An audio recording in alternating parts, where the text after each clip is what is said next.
여러분 그동안 평안하셨습니까? 오늘도 이 시간에 맨손 자가 건강관리법으로 함께할 김수일입니다. 반갑습니다.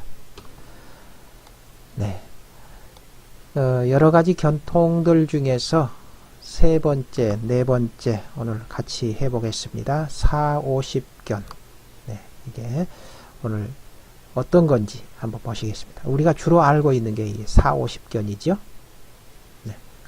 네, 같이 가십시다.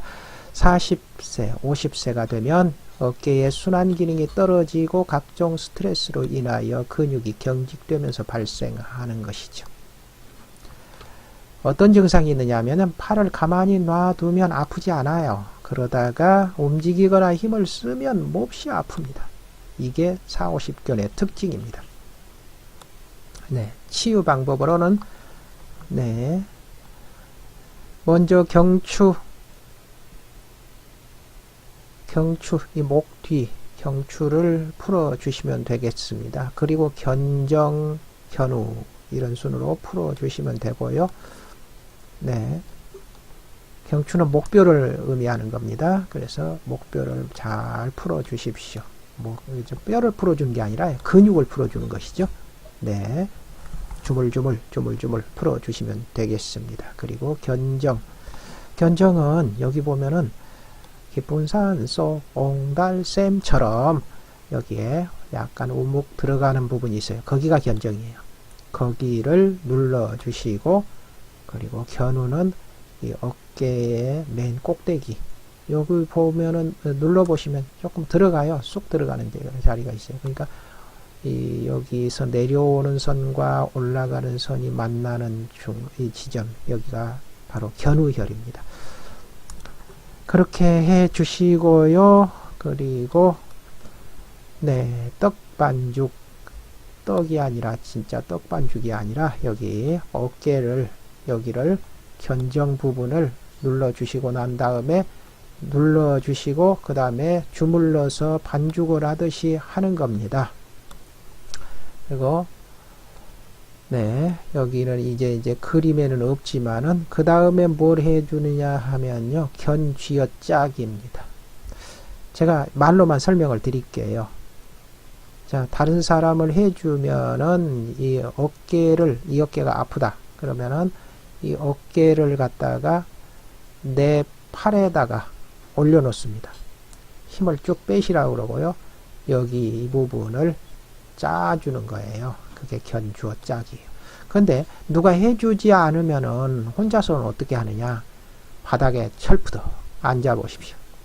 자, 그리고 아픈 쪽에 무릎을 딱 세워 보십시오. 그리고 무릎 위에다가 팔을 딱 올려 놓으시고 팔에 힘을 쭉 빼십시오. 됐습니까? 네. 그 다음에 안 아픈 쪽 손을 갖다가 이 어깨 부분에다가 갖다 대시고 주물러서 풀어주시는 겁니다. 풀어주셔요. 되셨습니까? 그리고 나서 뒷견정을, 여기가 뒷견정이지요. 뒷견정을 눌러 자극을 하시면서 풀어주십니다. 그런데 여기가 아플 거예요. 아픈데 그 아픈 것이 문제가 있어서 아픈 거니까 그거 놔두면 안 돼요. 풀어야 돼요. 처음에는 아프니까 살살 푸시고요. 조금 풀리면 좀 세게 푸셔도 됩니다. 그리고 견갑골 운동을 하셔야 돼요. 견갑골을 어떻게 운동하시느냐? 자, 양쪽으로 벌어졌지요. 이 화살표시가 어깨를 앞으로 움츠리시면 이게 벌어집니다. 이 견갑골이 벌어지죠. 그 다음에 뒤로 젖히시면 이게 다시 좁아지겠지요. 그리고 위로 올렸다 내렸다, 이 견갑골 운동을 해주시면 됩니다. 그러시면은 어깨가 싹 풀리면서요, 편안해집니다. 네. 그렇게 해결하시고요. 그 다음에 네 번째로, 여러 가지 견통들 중에서 네 번째, 4,50견 닮은 견통이 있습니다. 네. 그럼 어떻게 닮았는가 보십시다. 꼭 4,50견들 같아요. 그런데 아니란 말이죠. 많은 분들이 4,50견으로 오해를 합니다. 그러나 다음과 같은 증상이 있으면 4,50견이 아닙니다. 자, 4, 50견과 다른 증상들을 보면 어깨 회전근개가 문제가 있는 거죠. 어깨 힘줄과 인대가 문제가 있는 거예요. 그래서 보시면 올라가지를 않습니다. 팔이. 그런데 팔을 반대쪽 팔로 들어 올리면 올라갑니다. 그러니까 이제 올려도 안 아프다는 거죠. 네. 그런데 팔을 올릴 때 60도에서 120도 사이에서 거기에서만 통증이 발생을 합니다. 견봉과 충돌을 하기 때문에 그런 거죠. 한번 해보세요. 지금 쭉 올렸는데 60도 각도 정도 올렸을 때 통증이 시작합니까? 그렇다면 바로 이게 회전근개 문제입니다. 그리고 120도 사이에요. 네.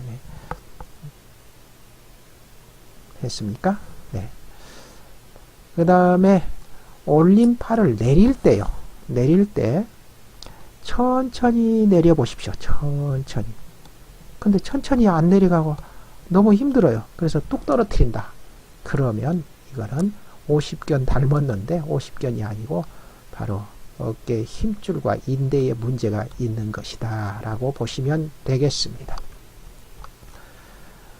그래서 힘줄병은 근력의 감소로 팔이 올라가지 않는 현상이므로 팔에 힘을 뺀 상태에서 누군가가 올려주면 끝까지 올라간다는 겁니다. 힘줄 파열 진행은 다음과 같은 순서로 와요. 염증이 오지요. 그러니까 염증 무리하지 마시고 빨리 고치셔야 되겠죠. 그래서 부분 파열이 오겠죠. 그리고 완전 파열로 갑니다. 이런 순으로 진행이 됩니다.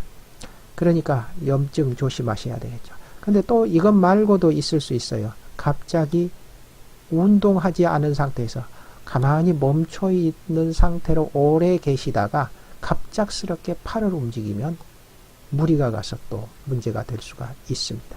그래서 항상 우리가 근육을 움직이실 때는요, 천천히 운동부터 시작을 하시고 그 다음에 천천히 움직여 주시기를 바랍니다. 그래야 팔을 안 다쳐요. 근육, 인대, 힘줄 이런 거 안 다쳐요. 안 다치려면요, 허리도 그렇고요, 모든 부분이 그렇습니다. 가만히 계셨으면 갑작스럽게 팍 움직이지 마시고요, 서서히 움직이면서 풀어주신 다음에 자유롭게 움직이시면 훨씬 안전합니다. 네, 참고하시고요. 그럴 때 이제 치유 방법을 보시면요, 파열된 힘줄이나 인대는 회복이 서서히 진행됩니다. 좀 시간이 걸려요. 무리하게 쓰지 마시고요, 근육이 뭉치지 않도록 살살 주물러서 풀어주는 게 관건입니다. 뭉치면 회복이 늦어집니다. 그러니까 항상 부드럽게 풀어주셔야 된다라는 것을 염두에 두시기 바랍니다. 혈액순환이 잘 되도록 잘 주물러 주셔야 합니다. 자주자주요. 주물러 주시고 문질러 주셔야 합니다. 그리고 혈액순환이 관건이에요. 혈액순환이 잘 되면요, 회복이 빨라지고요, 혈액순환이 잘 안 되면 회복이 늦어지거든요. 그러니까 잘 주물러 주시고 문질러 주시라, 이런 말씀을 드리고 싶습니다.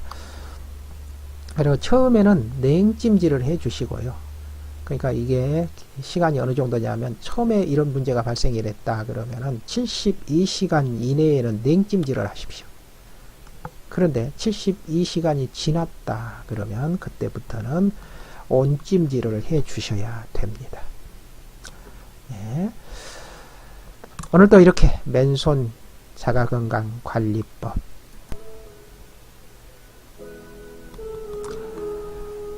역시 해보니까 어떠십니까? 좋으시죠?